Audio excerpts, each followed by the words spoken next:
भाइयों का मैं हृदय से आभार व्यक्त करना चाहता हूँ कि आप सभी यहाँ आए और हमारी बातों को सरकार तक पहुँचाने का काम करें। बिल्कुल सर। देखिए, मैं पूर्व सैनिक चालक संघ का उपाध्यक्ष धीरज यादव मेरा नाम है और हम लोग आज 5 दिवसीय धरना पे आज हमारा 5वां दिन है और अब तक सरकार की तरफ से कोई भी उनका प्रतिनिधित्व हमसे बात करने के लिए अभी तक कोई आया नहीं है। कुछ लोग आए थे जो लिख के ले गए हैं, परंतु हमें पता नहीं कि सरकार के किन विभाग तक और किन किन तक हमारी बात पहुंची है। तो जब तक सरकार की तरफ से कोई प्रतिनिधि या किसी तरह का कोई आश्वासन हमारे पास नहीं आता है, तब तक ये हमारा संघर्ष ऐसे ही अभी चलता रहेगा। क्या आपको आश्वासन मिलने से आप सहमत है इससे कि आपको हर एक सुविधा मिलना चाहिए इससे? देखिए, आश्वासन ही नहीं, सरकार को हम लोगों को ये सुविधाएं देनी होंगी। जो हम मांग जो कर रहे हैं सरकार से, वो बिल्कुल सामान्य मांगे हैं हमारी, जिसे सरकार सहज स्वीकार करना चाहिए, क्योंकि ऐसी कोई मांग नहीं है जो हम लोग मतलब ऐसा सरकार के ऊपर कोई बहुत बड़ा बजट के ऊपर असर पड़ने वाला है या सरकार, इसलिए हमारी सामान्य मांगे हैं। और ये कहना है, जैसा कि हमारे चंदन जी ने आपको बताया होगा, उन सभी बातों को मैं दोहराना नहीं चाहता हूं, लेकिन कुछ मुख्य बिंदु हैं जिन पर मैं आपका ध्यान आकर्षित करना चाहता हूं कि जैसे पूरे भारत भर में पूर्व सैनिक लोगों को उनके राज्य में कहीं 15%, कहीं 17%, कहीं 12%, कहीं 10%, सब लोगों को सरकारी नौकरियों में आरक्षण है। बहुत सारे हमारे साथी, कोई महाराष्ट्र में है, कोई पंजाब में है, कोई राजस्थान में, कोई हरियाणा में, जब उनसे बात होती है तो बोलते हैं कि हम 80% फौज में आने के बाद 80% हम लोग चले जाते हैं सरकारी सेवाओं में, और जो 20% बचते हैं उनको भी बहुत अच्छा कहीं वो सेटल हो जाते हैं। हमारे बिहार सरकार में बहुत पहले से मांग होती आई, तो ये हमारा एक मुख्य मुद्दा है। उसके बाद ये जो सरकार चालकों की भर्ती निकाला है बिहार पुलिस में 5000, उसमें कोटे के आधार पर हमको शामिल किया जाए, ये हमारी दूसरी मांग है।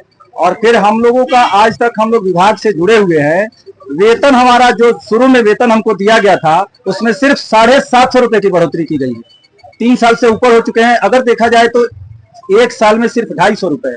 तो क्या ये हम लोगों के लिए ऐसा सौतेला व्यवहार जो सरकार कर रही है, ये बहुत ही निंदनीय है, क्योंकि हम लोग भी सरकार के कंधे से कंधा मिलाकर चल रहे हैं। जहां भी डायल 112 की सेवा है बिहार में, इसकी वजह से क्राइम का ग्राफ जो है ना काफी नीचे गया है। खुद माननीय मुख्यमंत्री जी कई मंच पर से ये घोषणा मतलब ये स्टेटमेंट दे चुके हैं कि डायल 112 बिहार में बहुत अच्छा काम कर रही है।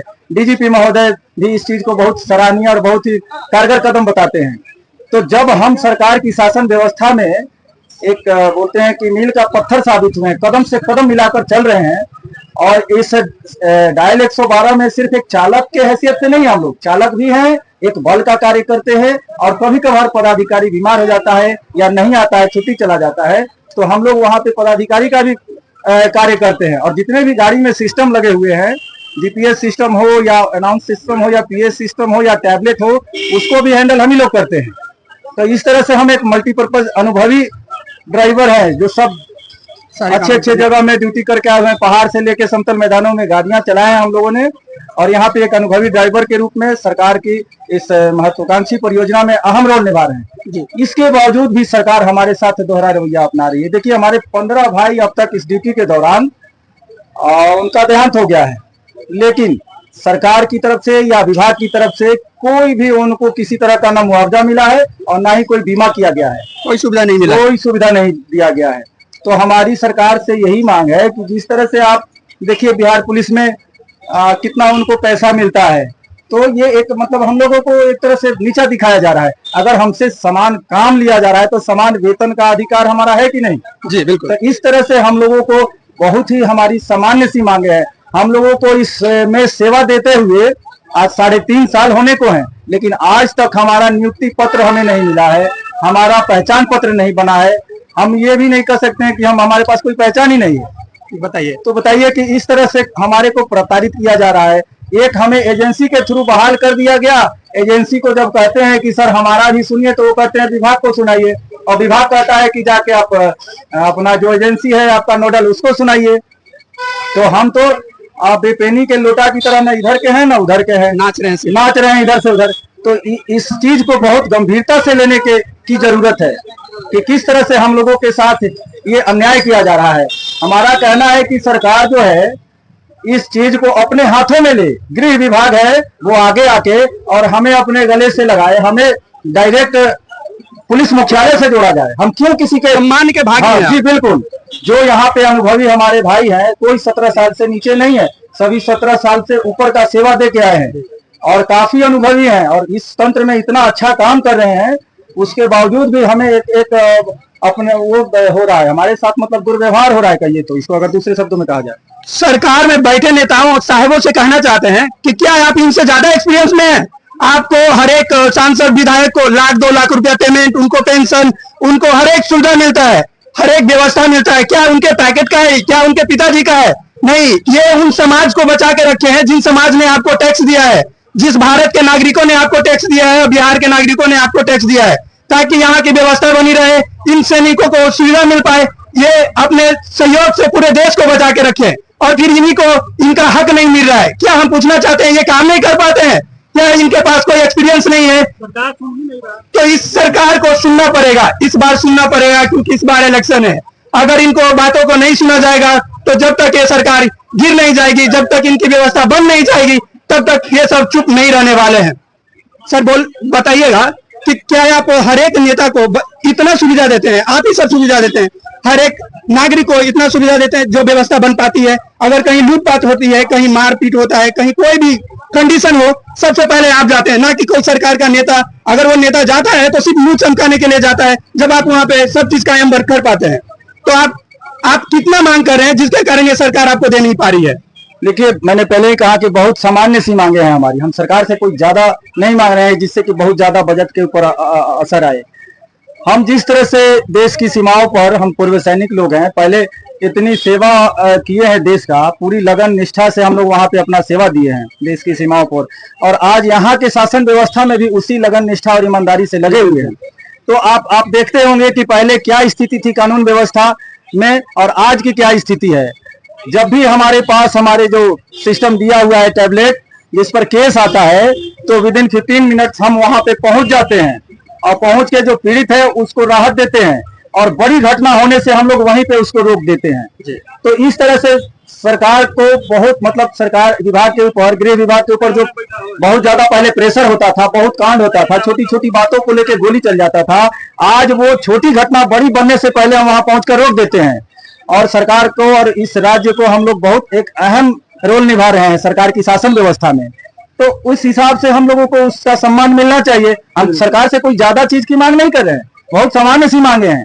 तो इसीलिए सरकार को हमारी बात सुननी चाहिए। हम देश के पूर्व सैनिक हैं, एक सम्मानित व्यक्ति हैं और उसका सम्मान हमें मिलना चाहिए। सरकार से हम कहना चाहते हैं, ये किसी पार्टी के झंडा लेकर ढोने वाले नहीं है, ये देश के झंडा को जिंदा रखने का काम करते हैं। ये अपनी उम्र की ऐसी सीमा को देश के लिए निछावर करते हैं, अपनी जान को निछावर करते हैं, अपने परिवार को एक दरकिनार करके चलते हैं कि इनकी देश की सुरक्षा सीमित रहे। क्या बताइए, नेता लोग एसी में रहते हैं, उनको कोई सुविधा का कमी नहीं मिलता है, और इन आर्मी वालों को, इन ऑफिसरों को इतनी बदहाली में अपना जीवन यापन करना पड़ता है, देश की सुरक्षा के लिए अपना हर एक योगदान देना पड़ता है। तो क्या इनकी एक छोटी सी मांग पूरी नहीं हो सकती है? क्या सरकार के पास इतना फंड नहीं है? क्या लूटने से इतनी फुर्सत नहीं है? इनको भी देखा जाए। यहाँ पर एक और बात कहना चाहता हूँ मैं, जैसा आपने कहा कि सरकार कितनी सक्षम नहीं है, तो सरकार बहुत सक्षम है। उसके अलावा ये जो परियोजना चल रही है, इसमें केंद्र सरकार का भी कंट्रीब्यूशन है। केंद्र सरकार पैसा देती है। इस आपको पता होगा, कुछ सालों पहले जो दिल्ली में निर्भया कांड हुआ था, तो वहां से इसकी नींव रखी गई थी कि हर एक राज्य में एक ऐसी कंबाइंड सेवा हो जो कि तुरंत लोगों के पास तुरंत से तुरंत मदद, जल्द से जल्द मदद पहुंच जाए। तो उसके बाद सरकार ने, केंद्र सरकार ने बजट तय किया है और केंद्र से पैसा आता है डायल 112 के लिए, और राज्य सरकार और केंद्र सरकार मिलकर हमारा वेतन देते हैं। तो एक आप समझ सकते हैं कि किस तरह से राज्य सरकार के खजाने पर भी ज्यादा भार नहीं पड़ता है। और जिस तरह से हम लोग पूरे देश में, मतलब पहले स्थान या दूसरे स्थान पर हैं, इसको देखते हुए गुजरात में या अन्य कई राज्यों में ये सेवा अब हमारे बाद आ रही है। तो मतलब इतना हम लोग सक्सेस हैं, कारगर हैं, तभी तो सेवाएं हर राज्य में ये बढ़ती चली जा रही हैं। तो इसलिए सरकार को इन बातों को समझना होगा और हमारी मांगे बिल्कुल सामान्य सी हैं, जायज मांगे हैं और उनको मानना ही पड़ेगा।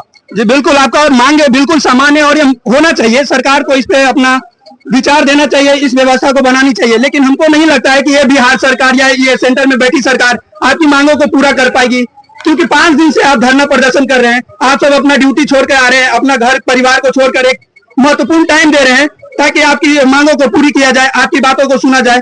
हमको नहीं लगता है कि ये सरकार आपकी मांगों को पूरी कर पाएगी। अगर नहीं करती है तो आप इसके आगे क्या आप करना चाहेंगे? देखिए, पहली बात तो यह है कि हमें उम्मीद है कि सरकार हमारी मांगों को जरूर मानेगी, क्योंकि उम्मीद पे ही दुनिया कायम है। हमें उम्मीद है कि सरकार हमारी मांग मानेगी।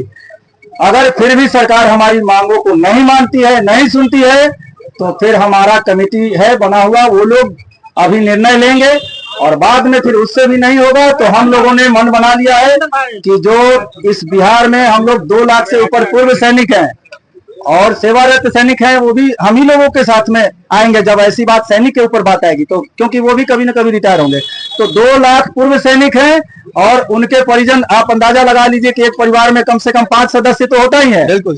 तो ये बहुत बड़ी संख्या है और सरकार को हिलाने और नींद से जगाने के लिए अगर सरकार हमारी मांगों को नहीं मानती है और हमारे ऊपर किसी तरह का एक्शन होता है तो हम पूर्ण रूप से वोट का बहिष्कार करेंगे और ये भी सुनिश्चित करेंगे कि इस सरकार अगली बार ये सरकार नहीं बनने पाए। जी, इनकी बातों को सरकार को सुनना चाहिए, क्योंकि इनसे ही व्यवस्था बनी हुई है। कम से कम बिहार सरकार में कुछ भी व्यवस्था सही नहीं है, तो कम से कम इनको वो सुविधा दीजिए ताकि ये समाज की व्यवस्था को बरकरार रखे। जय हिंद सर। जय हिंद।